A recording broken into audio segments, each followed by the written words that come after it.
जगतसिंहपुर जिला बालिकुदा ब्लॉक अंतर्गत गोपालपुर ग्रामर दिलीप विश्वालଙ୍କ घर जली जाइछि। शनिवार दिन सकाळ 10टा समय निया लागी 4 बखरा घर सह गोटे गुहाल पोड़ी पाउंस हो जाइथिला। एही खबरटी को सुनी युव समाजसेवी श्री विश्वाल पहुंची आर्थिक राशि प्रदान करथिले।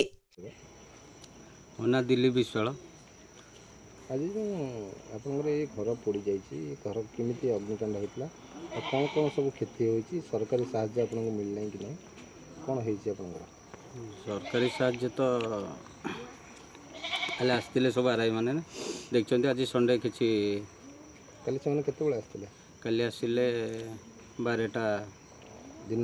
आज्ञा वर्तमान आपनकर 36 घंटा बीती गेलानी। आज्ञा एपर्यंत किसी सरकारी साहाय्य नाही किछि नाही एपर्यंत मिलनै ना। अग्निकांड केमिति हेतला बिले आपन भाबुछन? ये लाइन जुगुरु हिछि हो। लाइन जुगुरु? आज्ञा शॉर्ट सर्किट? आज्ञा केते टका कोन जिनस पत्र आपनकर लॉस?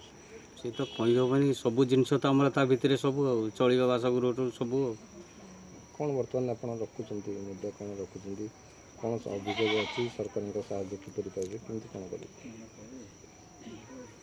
सरकार को साहाय्य तो एतोल किछि आसिनी। Jagatsinghpur Shivdatta Bharati report, Kalinga TV 24।